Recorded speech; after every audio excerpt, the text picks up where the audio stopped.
School के अंदर या हेड रीजन के अंदर जो बोन्स पाई जाती हैं वो कैसी हैं? स्कल या हेड रीजन की बोन्स, इनकी फर्दर आगे 4 कैटेगरीज हैं, 4 टाइप ऑफ बोन्स। एक को कहते हैं क्रेनियल बोन्स,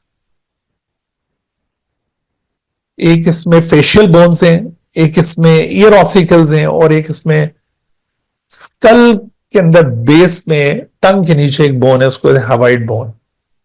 तो ये 4 किस्म की बोन स्कल रीजन में प्रेजेंट है। देखो, क्रेनियल बोन्स की फर्दर 2 टाइप्स हैं, इनमें कुछ पेयर्ड होंगी, कुछ अनपेयर्ड। ये पेयर्ड के नाम लिखे हुए आपसे यहां पे ये पूछे जाएंगे सवाल कि all of the following bones are present the same skeletal division except. तो देखो, ये क्रेनियल बोन्स की ये 2 बोन्स एक स्केलेटल डिवीजन में इंक्लूड है और दूसरी अलग। अनपेयर्ड बोन्स में, क्रेनियल बोन्स में फ्रंटल, ऑसिपिटल, स्फीनोइड, स्फीनोइड ये बोन्स होंगी। अच्छा, फेशियल बोन्स टोटल 14 बोन्स हैं जो हमारी ये चीक्स में और फेस के अंदर मुख्तलिफ हिस्सों में मौजूद हैं। इनमें कुछ बोन्स तो बाहर से एक्सटर्नली विजिबल हैं, but some bones are not externally visible. जैसे उसमें nasal bone situated inside inferior concha and palatine.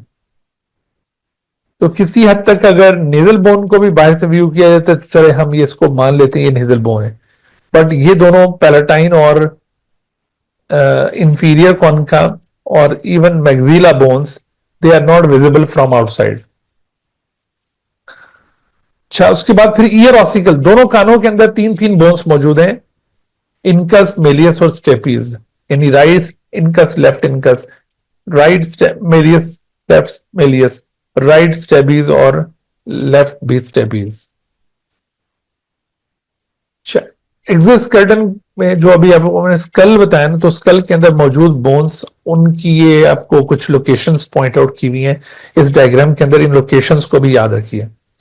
जैसे आप देखिए, जाइगोमैटिक चीक बोन्स हैं, मैक्सिला ये हमारे माउथ स्ट्रेचेस वाला पार्ट इसको कंपोज करते हैं, यानी इसको कह सकते हैं कि interior end of upper jaw, या जो अपर जॉ का बाहर वाला पोर्शन है वो मैक्सिला बोन पर मुश्तमिल है, और अंदर का बोन पैलेटाइन बोन पर मुश्तमिल होता है। लैक्रिमल ये नेजल कैविटी के अंदर पाई जाने वाली बोन्स हैं, नेजल बोन भी इधर ही मौजूद है। जबकि जाइगोमैटिक ये भी आपको यहां पर एक्सटर्नली विजिबल नजर आएंगी ये बोन्स।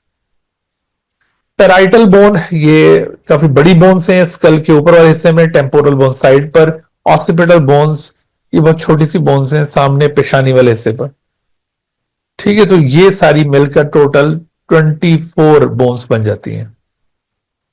सॉरी, ये जितने भी ये बोन्स स्कल रीजन के अंदर मौजूद थी, तो ये टोटल 8 बोन्स बनती हैं, 8 बोन्स, नॉट 24। अच्छा, देखो इस तरह के सवाल यहां से बनेंगे। जी बोलिए। सर, ये जो हमारे ये बायो की बुक में जो क्लासिफिकेशन की हुई है, ये हेड है, उसके अंदर फिर स्कल, एयर ऑसिकल्स और हायोइड बोन जो है, इनको अलग-अलग क्लासिफाई किया, और फिर जो स्कल है उसमें क्रेनियम और फेस बोन जो आती है, फेशियल बोन्स। तो आपने कहा है कि स्कल की मतलब ये तीनों है। जी बिल्कुल। देखो बेटा, ये स्कल इस पूरे पोर्शन को ही कहा जाता है, और बाज जगहों पर आपको ये हेड बोन्स और स्कल बोन्स को दोनों को इकट्ठा करके बताया गया होता है, और बाज में इनको अलग अलग कर दिया जाता है। यानी हेड ओवरऑल पूरे को टर्म दे दी जाती है, और स्कल में क्रेनियल और सिर्फ फेशियल बोन्स को इंक्लूड किया जाएगा। ईयर ऑसिकल्स को उसमें से अलग कंसिडर कर लेते हैं। ठीक है, ये दोनों तरह की क्लासिफिकेशन आपको मिलती है। लेकिन इसमें अगर किसी जगह पर वैसे ऐसा सवाल नहीं पूछा जाना चाहिए कि बताएं ये हेड बोन्स हैं या स्कल बोन है, इसमें प्रेफर करना पड़े कि भाई ये किसके अंदर इसका ताल्लुक है। तो अगर इसमें ऐसे करके आ जाए कि भाई ये हेड बोन है या क्रेनियल बोन है, ये स्कल बोन है, तो आपको हेड बोन को प्रेफर करना चाहिए। ठीक है, क्योंकि स्कल बोन भी हेड बोन का ही पार्ट है। तो यूं वैसे सवाल यूं बनना नहीं चाहिए कि आपसे दोनों में से किसी एक को प्रेफर करने को कहा जाए कि whether it is head bone और इट इज स्कल बोन। ठीक है, तो स्कल ये उसी पोर्शन को पूरे को ही कहा जाता है जैसे हेड हम कह रहे हैं। इवन ये जो हाइवॉइड है, this is also the part of this cranium, अगरचे वो क्रेनियम नहीं, सॉरी, इस स्कल का पार्ट है, अगरचे वो डायरेक्टली इसके साथ कहीं कनेक्टेड नहीं होती, बट इट इज प्रेजेंट। यानी हम अगर गौर करें तो ओनली बोन जो कि आपको बाकी स्कल से अलग नजर आ रही है वो हैवॉइड है। बाकी जितनी भी बोन्स है ना, वो तो सारी की सारी आपस में किसी न किसी तरह से जुड़ी हुई नजर आती हैं। ठीक है।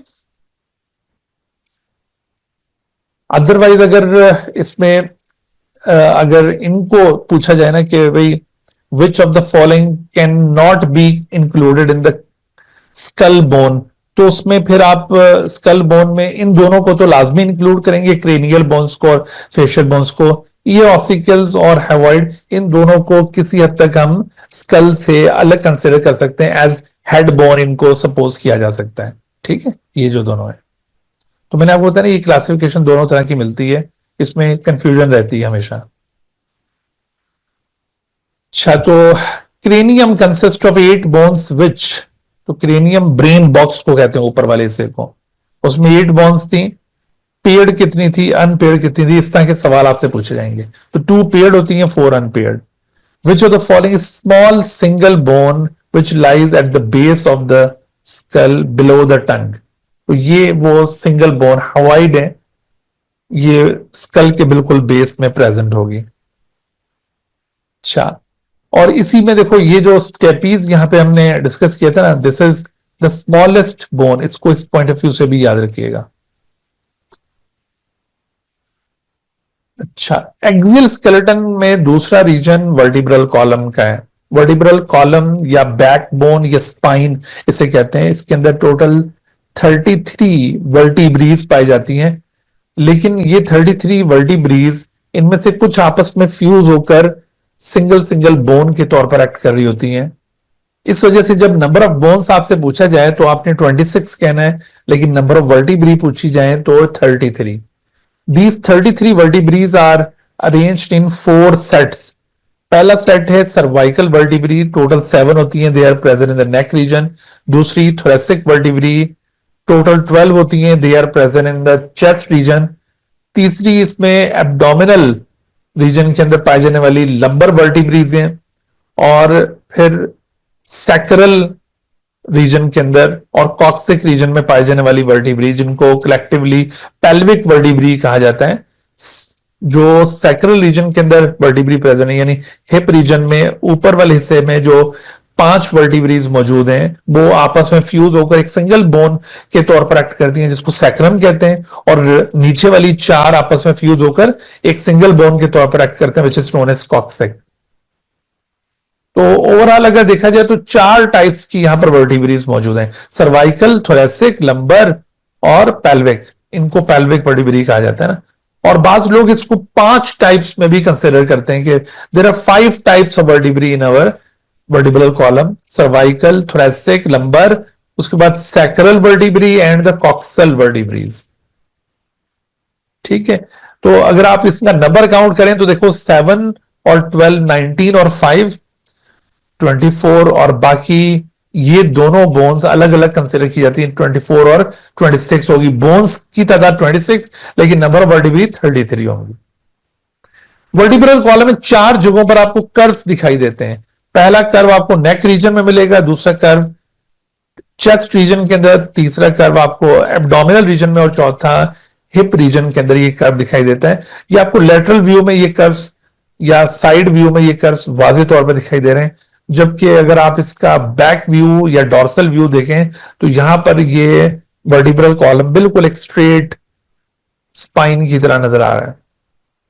वर्टिब्रल कॉलम, जैसे स्कल का मेन रोल तो ब्रेन की प्रोटेक्शन था ना, जबकि वर्टिब्रल कॉलम का मेन रोल स्पाइनल कॉर्ड को प्रोटेक्ट करना है। इसके अलावा ये मेंटेन अपराइट जो स्टैचू है हमारा, उसको मेंटेन करने में ये वर्टिब्रल कॉलम बड़ा अहम रोल प्ले करता है। अगर ये डैमेज हो जाए तो हम सीधा ना बैठ सकते हैं ना खड़े हो सकते हैं। अच्छा, जैसे आप देखो इस सवाल के sacral and coccygeal vertebrae are together called, तो ये हमने इनको पेल्विक वर्टिब्री में इंक्लूड किया है। अच्छा, एक्सियल स्केलेटन का तीसरा पार्ट रिब केज है। रिब केज 2 तरह की बोन्स पहुंचते हैं, एक्सटर्नल सिंगल बोन इसको चेस्ट बोन भी कहते हैं, और remaining 24 are the ribs. Total 12 pair of ribs present है। तो ये रिब्स 3 कैटेगरीज में क्लासिफाइड है। ट्रू रिब्स जो कि पीछे थोरेसिक वर्टिब्री से ओरिजिनेट होकर डायरेक्टली स्टर्नम के साथ आकर कनेक्ट हो रही हैं, यानी फर्स्ट से लेकर 7th पेयर तक का जो रिब का पोर्शन है, रिब्स का पार्ट, वो सारा डायरेक्टली स्टर्नम से कनेक्टेड है। इनको ट्रू रिब्स कहा जाता है। जबकि false ribs are those that originate from the thoracic vertebrae from posterior side but anteriorly they are not directly attached with sternum, ये आपस में फ्यूज्ड हो रही होती हैं, इनको false ribs कहेंगे। तो 8, 9, 10 ये false ribs के पेयर्स हैं। जबकि 11, 12 फ्लोटिंग रिब्स कहलाती हैं, ये इनकम्प्लीट होती हैं, पोस्टीरियरली थोरेसिक वर्टिब्री से ओरिजिनेट जरूर होंगी लेकिन ये आगे तक नहीं आती। ठीक, ये फॉल्स रिब्स 8, 9 और 10 ये फॉल्स रिब्स कहलाती हैं। और उसके बाद फिर फ्लोटिंग रिब्स ये 11 और 12 फ्लोटिंग रिब्स। तो हमने जो किडनी पढ़े थे ना, किडनी को यही आखिरी 2 रिब्स प्रोटेक्ट कर रही होती हैं। इसके अलावा बाकी सारी रिब्स आपको थोरेसिक कैविटी के अंदर दिखाई देंगी, लेकिन ये जो लास्ट 2 रिब्स हैं ये एब्डोमिनल रीजन के अंदर पाई जाती हैं। बाकी की रिब्स का मेजर रोल हार्ट और लंग्स की प्रोटेक्शन है, जबकि जो लास्ट 2 पेयर ऑफ रिब्स हैं ये किडनी की प्रोटेक्शन के साथ कंसर्न है। अच्छा, रिब केज का जो इंटीरियर पोर्शन आपको वेंट्रल साइड पे जो पार्ट नजर आ रहा है, यहां पर जितने भी ये फॉल्स रिब्स हैं वो आपस में चूंकि फ्यूज हो रही होती हैं, तो इधर एक आर्च लाइक स्ट्रक्चर बन रहा होता है जिसको कहते हैं कोस्टल आर्च। और इसी वजह से, इसी मुनासबत से जो कार्टिलेजेस रिब्स को स्टर्नम से ये आपस में जोड़ रही होती हैं उनको कोस्टल कार्टिलेजेस कहा जाता है। अच्छा, रिब केज में 25 बोन्स हो गई। उसके बाद आते हैं एक्सियल स्केलेटन कंप्लीट हो गया, पेंडिकुलर स्केलेटन।